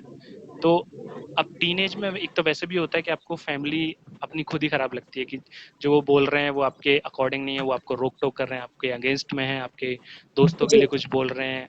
But होता क्या है कि वो आपके जी बेटरमेंट के लिए बोल रहे होते हैं, क्योंकि उन्होंने दुनिया देखी होती है, वो आपसे बड़े हैं, उनके पास एक्सपीरियंस है, तो उन्होंने जो चीज़ हैंडल करी है वो कोशिश करते हैं कि आप उन चीज़ों से ना गुजरो। बट वो चीज़ हमें पसंद नहीं आती, क्योंकि वो हमें लगता है कि अरे यार आपको नहीं पता, दुनिया चेंज हो चुकी है, बहुत कुछ चेंज हो चुका है, हम तो ये हैं, हम वो हैं। तो एक स्वैग वाली फीलिंग होती है टीनेजर्स में।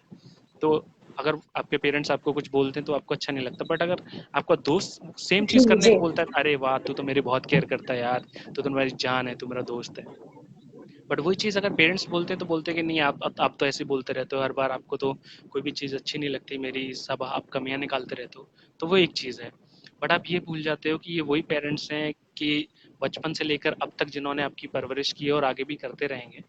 और यही वो लोग हैं जब एंड में आपको सपोर्ट करेंगे। आप कल को अगर आपको कुछ हो जाता है, आपको कहीं फंस जाते हो, आप कहीं डिमोटिवेट होते हो, आपका करियर सही नहीं चलता, जी आपको पैसे की प्रॉब्लम आती है, आपको किसी भी तरीके की कोई भी प्रॉब्लम आती है, यही वो लोग हैं जो आपके साथ स्टैंड करते हैं। बाकी सारे लोग आपसे किनारा कर लेते हैं। बाकी सारे लोग तब तक हैं जब तक आप जी कुछ हो। जब आप कुछ नहीं हो तो सिर्फ और सिर्फ आपकी फैमिली है जो आपके सपोर्ट में उतरती है, बाकी और कोई नहीं आएगा। तो फैमिली बहुत इंपॉर्टेंट चीज़ है। मैं सबसे यही बोलना चाहूँगा कि वो आपको अगर बोल रहे हैं तो ठीक है, दो बातें सुन लो, आपसे बड़े हैं, बट आप रेगुलर उनके टच में रहिए, कनेक्ट में रहिए, आप उनके एक्सपीरियंस से सीखिए, आप उनसे बातें कीजिए कि आप जी बताओ। तो जब आप देखोगे कि आप अपने डैड से बात करोगे, ग्रैंडफादर से बात करोगे, तो आपको वो एक स्पार्क उनकी आंखों में देखने को मिलेगा कि हमारे ज़माने में ये होता था। अब जैसे कि मैं कभी अपने ग्रैंडफादर से ऐसे बात करता हूँ तो वो कहते थे कि हमारे ज़माने में चवन्नी की बहुत कीमत होती थी, 1 रुपए में बहुत अनाज आ जाता था, बैलगाड़ियाँ चलती थी। तो वो, क्योंकि वो उस टाइम को रिमाइंड कर रहे होते हैं, वो उस टाइम को एक तरीके से वापस से रिक्रिएट कर रहे होते हैं, तो उनको भी खुशी मिलती है और एग्जैक्टली। आपको उनके एक्सपीरियंस से कुछ सीखने को मिलता है। वो चीज़ है। ओके, तो राहुल, एक और क्वेश्चन है कि मतलब हम जितने भी यंगस्टर्स हैं, जो भी ये सोचते हैं, आप बहुत ऐसे भी लोग होंगे जिनके पास कोई ड्रीम नहीं है, वो बस चल रहा है, वो उनके पेरेंट्स उनको चला रहे हैं, वो चल रहे हैं। और किसी के पास ड्रीम्स है तो बहुत सारे ऑब्स्टेकल्स हैं कि कैसे हम इस चीज को ओवरकम करके हम अपने ड्रीम्स तक पहुंचे, या हम उस दरवाजे तक पहुंचे जहां हमें पहुंचना है। तो ड्रीम कितना इम्पोर्टेंट है, एक person as a human being, एक ड्रीम होना एक किसी के लिए कितना इम्पोर्टेंट है एक लाइफ में।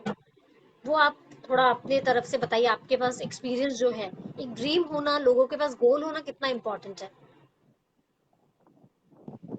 देखिए, ड्रीम आपकी हर किसी की लाइफ में होते हैं। ड्रीम होना बहुत इंपॉर्टेंट है, क्योंकि ड्रीम जो है वो आपको एक मोटिवेशन देते हैं कुछ करने का, कुछ बनने का। जी। ड्रीम आपको एक रास्ता दिखाते हैं कि आपको इस तरफ जाना है। तो ड्रीम एक वो स्पार्क है जो आपके अंदर आपको इम्प्रूवमेंट के लिए आपको फोकस करता है कि आपको और इम्प्रूव करना है, ये आपका गोल है और आपको इस तरीके से जाना है। अगर आपका कोई ड्रीम नहीं है, आप कुछ जी। बनना नहीं चाहते, तो आप मेहनत क्यों करोगे? बिल्कुल नहीं करोगे। आपको कुछ करने की जरूरत नहीं, क्योंकि आपका कोई सपना ही नहीं है। अब जैसे किसी का सपना है कि मुझे एक्टर बनना है, तो बनना है। अगर बनना है तो मैं उसके लिए मेहनत करूंगा। मुझे पॉलिटिशियन बनना है तो बनना है, मैं उसके लिए मेहनत करूंगा। वो मेरा सपना है, और वो तब तक पूरा नहीं हो जाएगा, तब तक मुझे चैन नहीं मिलेगा। सपना वो होना चाहिए। और एक और क्वेश्चन है कि जब भी हम कुछ सोचते हैं, ऐसे मैक्सिमम लोग हमारे मिडिल क्लास से बिलोंग करते हैं, तो पहली जो प्रॉब्लम आती है वो मनी रिलेटेड प्रॉब्लम आती है। सपोर्ट हमारी फैमिली से फुल होता है, बट हमें मनी रिलेटेड प्रॉब्लम्स ज्यादा फेस करने को मिलती है। तो इस चीज को बेसिकली हम कैसे ओवरकम करके, थोड़ा सा हम कुछ अपने लिए रख के, या हम कुछ भी थोड़ा सा ट्रेनिंग, जैसे डांस का ही ट्रेनिंग हो गया, अगर हमारे अंदर वो चीज है, जैसे मैं एक अच्छी डांसर हूँ, तो मैं मेरे पास पैसे नहीं है, तो मैं डांस क्लास कैसे ज्वाइन करूँ, किस हिसाब से मैं अपने उस चीज को मेंटेन करूँ, ताकि मेरे लिए, मैं खुद के लिए एक अर्न कर सकूँ, जिससे मैं अपने ड्रीम्स के रास्ते खोल सकूँ। इसके बारे में आप क्या बोलना चाहेंगे? देखिए, आपके पास कुछ आइडिया, कुछ नॉलेज? जो करने वाले लोग हैं वो रास्ता ढूंढ ही लेते हैं कि उनको कैसे करना है। पैसे नहीं भी होते तो भी जी। लोग बहुत कुछ कर जाते हैं। और आज के टाइम पे यूट्यूब सबका गुरु है। आप अगर कहीं जाके नहीं सीख सकते हो, तो आप पहले बेसिक से शुरू करो, आप अपने घर से शुरू करो। जी। यूट्यूब लगाओ, आप वहाँ से बेसिक चीज़ें सीखो कि क्या है, कैसे है। वहाँ से जब आपको जी। लगे कि हाँ, थोड़ा बहुत इम्प्रूवमेंट आ गया है मेरे में, बेसिक चीज़ें आ गई हैं, अब मुझे प्रोफेशनल ट्रेनिंग लेनी चाहिए, तो आप एक स्टेप और अप कर सकते हो। आपके बहुत सारे दोस्त होंगे, आप किसी न किसी ने ज्वाइन कर रखा होगा डांस क्लासेस वगैरह, आप उससे बोल सकते हो कि यार आप मेरे को भी सिखा सकता है क्या। वहाँ से आपको सेकंड स्टेप मिल जाएगा। तो 2 स्टेप आपके बेसिक यहीं से हो जाएँगे। बाकी जब आपको लगता है कि अब आप रेडी हो, तैयार हो प्रोफेशनल ट्रेनिंग के लिए, तो आई थिंक कि जी। हर फैमिली अपने बच्चे को सपोर्ट करती है अगर उनके अंदर स्पार्क है, टैलेंट है और वो कुछ कर सकते हैं। और जब आप 2 स्टेप की बेसिक ट्रेनिंग कंप्लीट कर कर लेते हो, तो आप अपने घरवालों को भी दिखा सकते हो कि देखो ये मैंने करा है, ये मैंने घर से ही करा है, खुद ही करा है। तो अगर आप मेरे को वहाँ भेजोगे, तो आप भेज के मुझे गलती नहीं करोगे, तो आप उनको कन्विंस कर सकते हो। जी। तो फैमिली कहीं न कहीं से आपके लिए पैसे का अरेंजमेंट कर देती है। जब उन्हें लगता है कि हमारा बच्चा कुछ करने वाला है, कुछ अच्छा कर सकता है, कुछ टैलेंट है, तो जी। फैमिली आपको ऑलवेज़ सपोर्ट करती है। जी। ओके।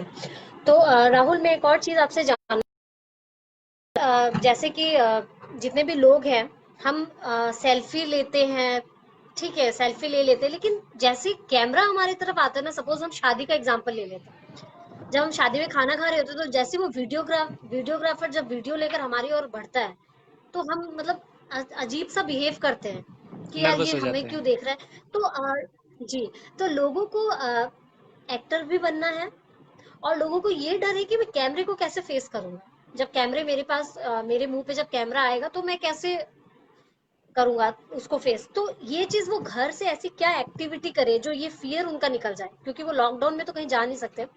तो अभी लर्न का, सीखने का जो समय हमें मिला है, जितने भी लोगों को जिनको कुछ करना है, ये बेहतरीन समय है हमारे पास। तो आप बताइए ऐसे टिप्स जो जिससे कैमरा फियर जो लोगों का, वो थोड़ा कम हो जाए। देखिए, सेल्फी लेने का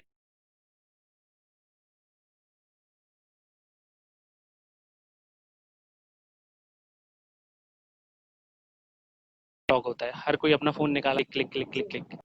तो आप उसको और बेटर कैसे कर सकते हो कि आप बारे में जान पाओ। मैं आपको बोलूँगा कि जब भी आप अपनी सेल्फी लेते हो, तो बहुत सारे लोग पाउट बनाते हैं, यूँ मुँह ऐसे करके इधर-उधर करते हैं। हम्म। वो चीज़ करने की बजाय आप अपना कैमरा एंगल पता करो कि आपका फेस कैसा है और आपका एंगल क्या है। फ़ोटोग्राफ़ी में सबसे जो इम्पोर्टेंट चीज़ है वो है एंगल, कैमरा एंगल। कि आपकी ये होती है right profile, this is your left profile, कि आपकी कौन सी प्रोफाइल से ज़्यादा अच्छा फोटो आता है। टॉप एंगल से फोटो अच्छा ज़्यादा आता है, या मिड एंगल से, या लो एंगल से आता है। राइट की तरफ से ज़्यादा अच्छा आएगा या जी। लेफ्ट की तरफ से। तो जब आप सेल्फी लेते हो, अब जैसे मैं हूँ, मैं अपना फ़ोन ऐसे जी। सामने से लेता हूँ, तो मुझे फिर इधर से फिर इधर से फिर इधर से फिर इधर से मैं अपने चेहरे के 360 राउंड घुमाता हूँ। तो कई सारी पिक्चर्स आ जाती जी है, 8-10 पिक्चर्स, उनमें से कोई एक अच्छी निकलती है तो वो आपको पता लगता है कि आपकी कौन सी प्रोफाइल है जो आपकी अपीलिंग लगती है, ज्यादा अच्छी लगती है। अब जैसे मैं अगर जी। अपने फोटोज देखता हूँ तो मुझे अपनी राइट प्रोफाइल बहुत अच्छी लगती है। राइट की साइड से जो मेरे फोटोज आते हैं वो बहुत अपीलिंग आते हैं, बहुत अच्छे आते हैं। वहीं अगर लेफ्ट की साइड से अगर मेरा हम्म। फोटो आता है तो वो थोड़ा सा कंपेरेटिवली थोड़ा सा कम लगता है। तो वो एक चीज है, आपको पता होना जी चाहिए कि आपका फोटो किस एंगल से सही आता है। अब जैसे कि अगर फोटो लेते हो तो आपको जो हाइट है वो बहुत कम लगती है, आप बिल्कुल बौने से लगते हो।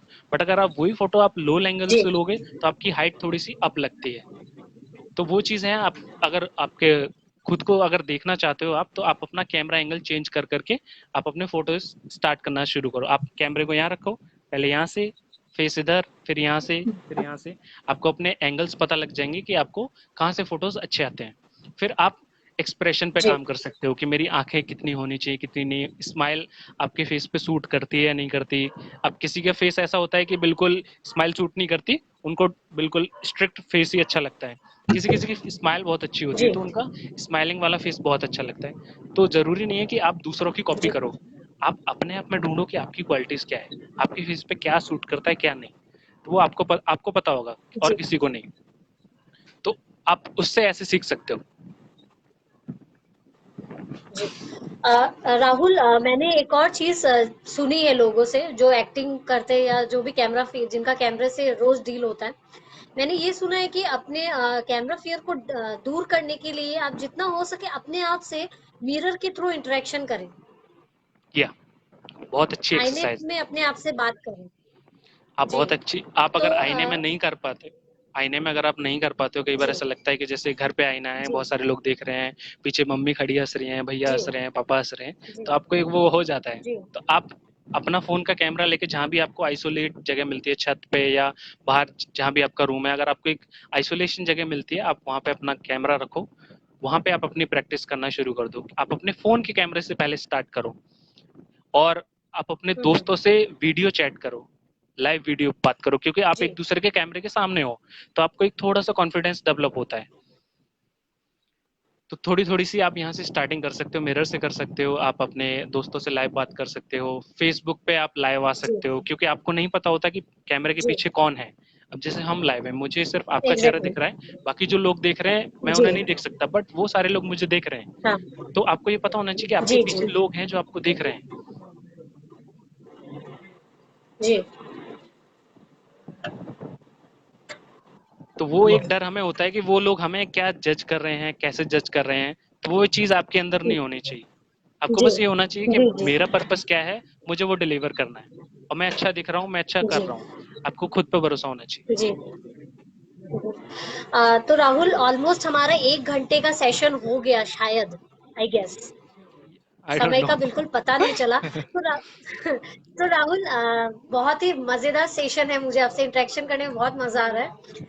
तो क्योंकि बहुत दिन बाद मैं एंकर हूँ, स्टेज तो मिल नहीं रहा है काफी दिनों से, तो ये ऐसे ही काम चलाना यही एक पड़ रहा है। प्लेटफॉर्म है। तो राहुल आप जी, तो राहुल आप मुझे ये बताइए कि आप अपनी लाइफ में अभी तक के जो टाइम पीरियड में आप ऐसी एक दो चीजें जो हमारे व्यूअर्स को बताना चाहेंगे जो आप आपके अकॉर्डिंग बहुत इम्पोर्टेंट है, बहुत इम्पोर्टेंट रोल आपके लाइफ में जिसने प्ले किया है, जो भी सिचुएशन या कुछ भी एक मैसेज, कुछ भी आप अपने तरफ से व्यूअर्स को, हमारे व्यूअर्स को देना चाहेंगे।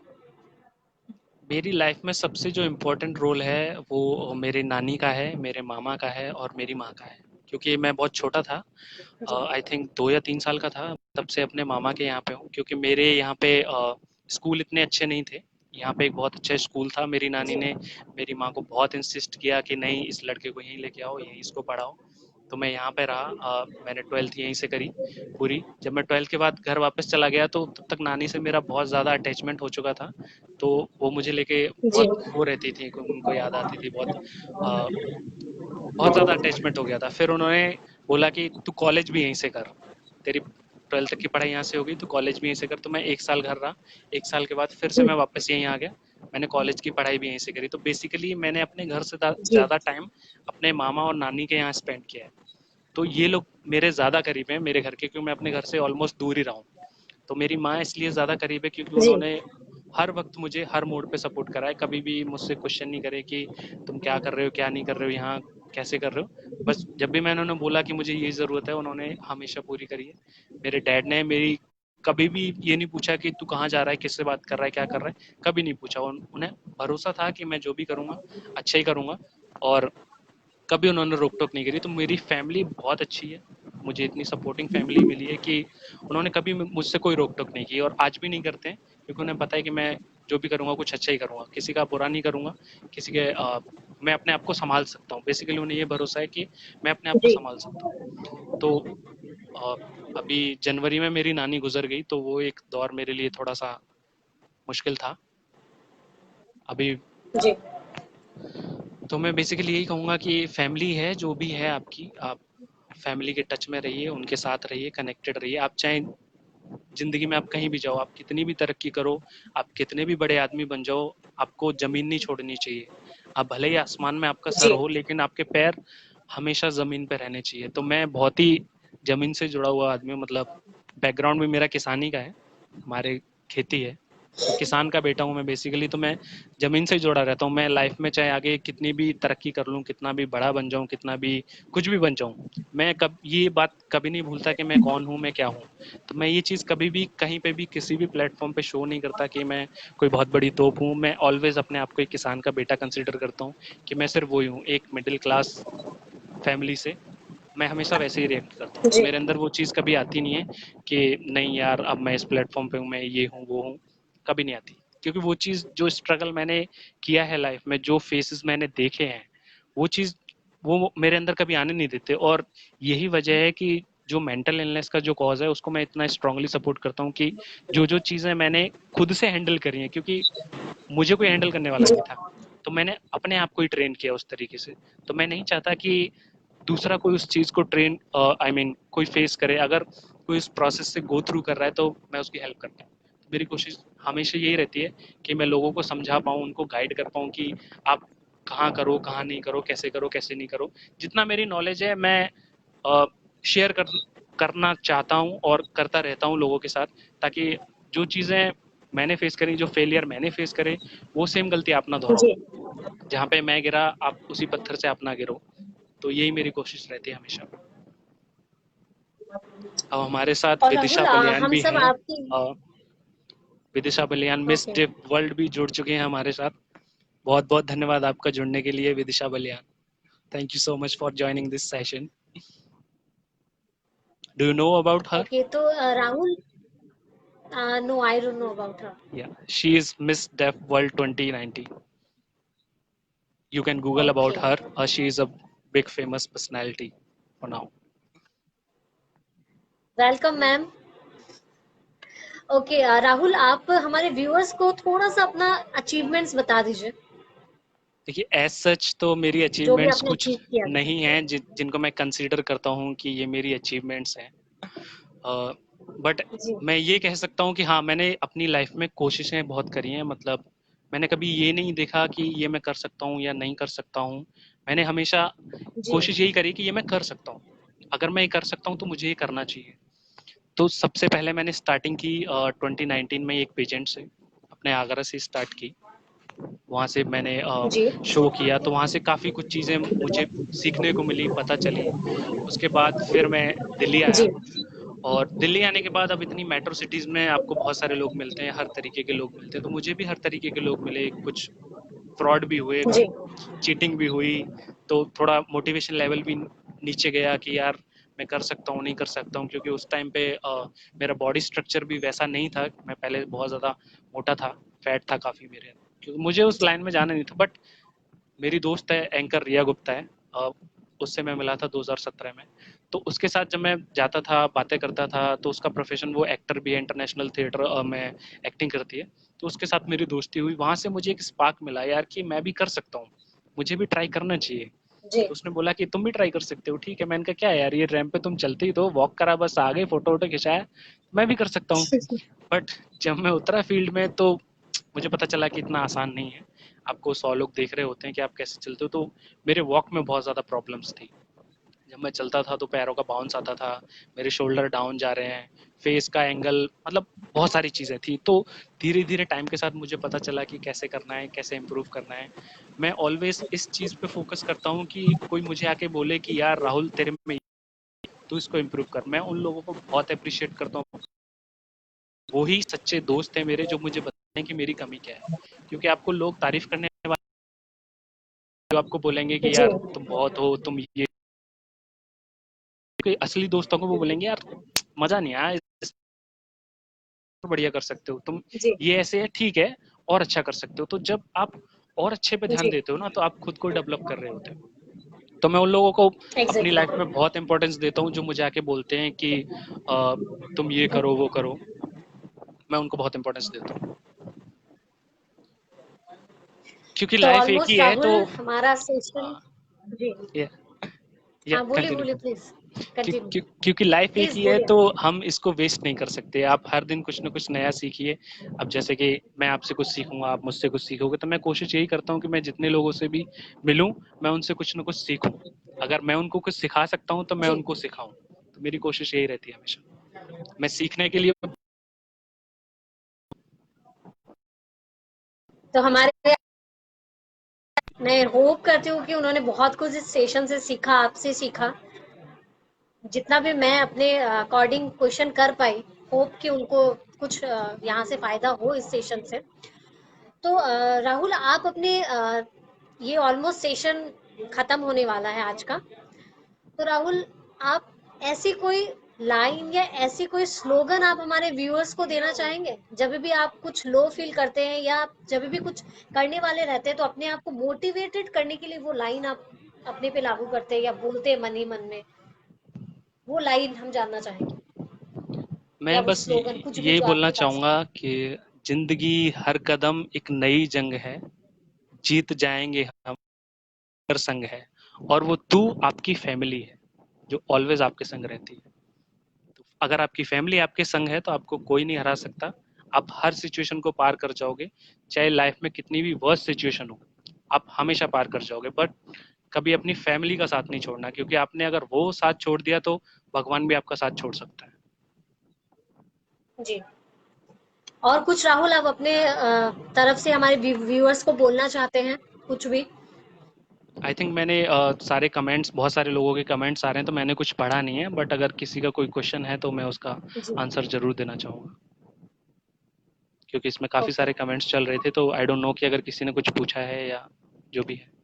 या सो जितने भी व्यूअर्स हैं अभी हमारे साथ जो बने हैं उनके मन में हमारे लोग जुड़ चुके हैं, 12 लोग लाइव हैं। तो आपके राहुल के लिए आप राहुल से कोई भी क्वेश्चन कर सकते हैं, कुछ भी आपको क्वेश्चन करना हो।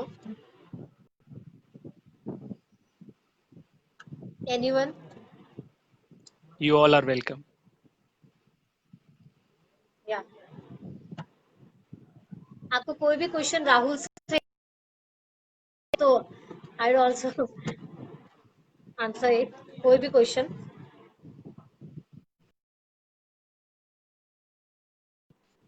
तो मे राहुल बी टाइप ही कर। लॉकडाउन जो ये कोरोना जो आ रही चल रही है अभी, कोरोना के बाद आपका क्या प्लान है?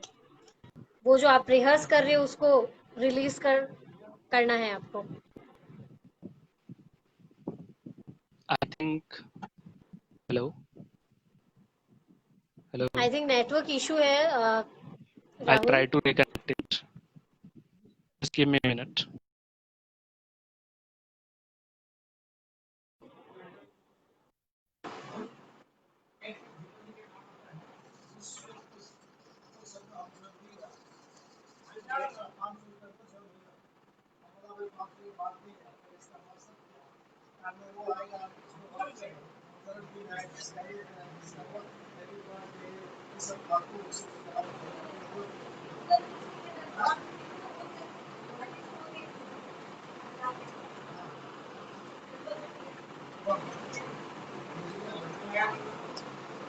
राहुल आप लाइव हैं तो काइंडली एक बार कमेंट करके बताइए।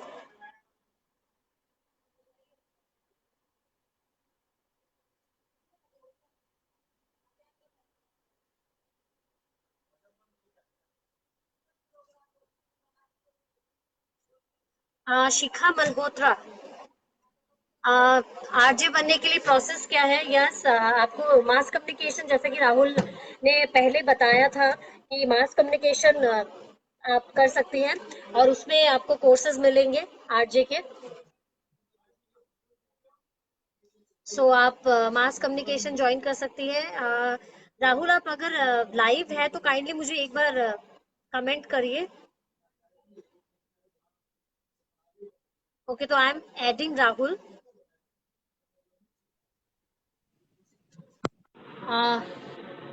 Hi, sorry for the कुछ interruption. नेटवर्क इशू था। It's okay, no worries. तो राहुल, शिखा मल्होत्रा का एक क्वेश्चन है कि आरजे बनने की प्रोसीजर क्या है, क्या करना पड़ेगा, क्या कोर्स करना पड़ेगा? बनने के लिए आपके हर सिटी में आरजे एक रेडियो स्टेशन होता है, आप वहाँ पे डायरेक्टली पिच इन भी कर सकते हैं, क्योंकि वो लोग इंटर्नशिप ऑफर करते हैं। जो भी 12 पास है, आपके पास एक बैचलर डिग्री का होना बहुत ज़रूरी है। आपके पास अगर एक बैचलर डिग्री है, आप डायरेक्ट पिच इन कर सकते हैं। आप उनसे पूछ सकते हैं कि अगर इंटर्नशिप के लिए कोई स्पेस है, तो वो लोग आपको बता सकते हैं। तो कई बार क्या होता है कि वो खुद ही ओपनिंग निकालते हैं इंटर्नशिप के लिए, क्योंकि लिमिटेड स्पेसेस होते हैं तो कई बार पता नहीं चलता। बट आप उसकी वेबसाइट पे जाके आप चेक कर सकते हो, वो कई बार ओपनिंग निकालते हैं। तो अगर आपको, वो आपका ऑडिशन लेते हैं बेसिकली, आपकी वॉइस देखते हैं आपका, और आपको एक थोड़ी बहुत टेक्निकल नॉलेज भी होनी चाहिए, क्योंकि जो चीज़ वो ऑपरेट करते हैं, जो कीबोर्ड और जो माइक जो होता है, वो आरजे अपने आप ही उन्हें खुद ही यूज़ करना होता है। तो बेसिकली आपको थोड़ी बहुत उनकी जी। नॉलेज भी होनी चाहिए। तो वो टेस्ट करते हैं बेसिकली आपका स्पॉन्टेनियस। तो आपका ऑडिशन वहाँ पे होता है, अगर आप ऑडिशन में सेलेक्ट हो जाते हो तो वो आपको इंटर्नशिप पे रख लेते हैं।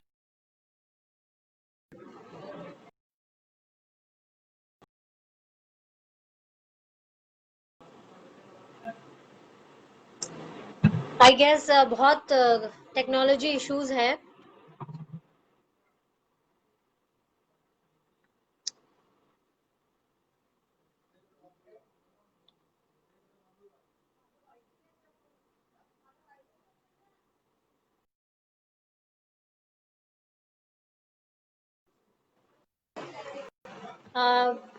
व्यूअर्स, सो सॉरी, कुछ टेक्निकल इश्यूज है काफी ज्यादा। तो thank you for joining us, thank you so much everyone, thank you so much. Hope कि आपको इस सेशन से कुछ परसेंट वन भी, अगर 0.% भी फायदा हुआ है तो बहुत ही अच्छी बात है। होप आपको कुछ फायदा जरूर हुआ हो। एक बार मैं कनेक्ट करना चाहूंगी, क्योंकि हमारे व्यूअर्स काफी क्वेश्चंस कर रहे हैं। एक बार मैं लास्ट कनेक्ट करना चाहूंगी।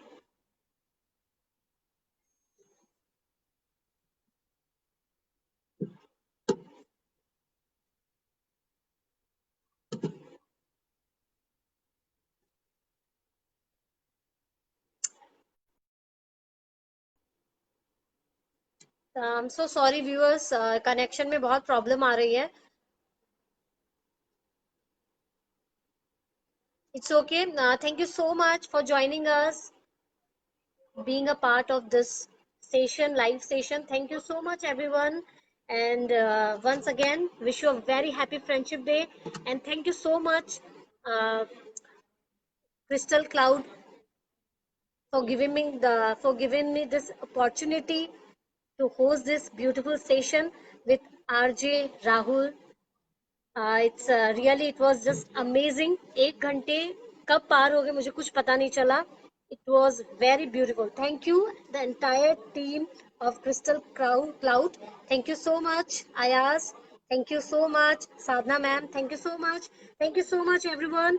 If you want to follow me on Instagram, go and search Anchor Prerna, Anchor Sharma, Anchor Prerna Khandelwal. Thank you so much. You all are welcome. Thank you so much. Stay happy, stay healthy, stay beautiful, spread love, stay home, stay safe. Thank you. Love you. Bye. Take care.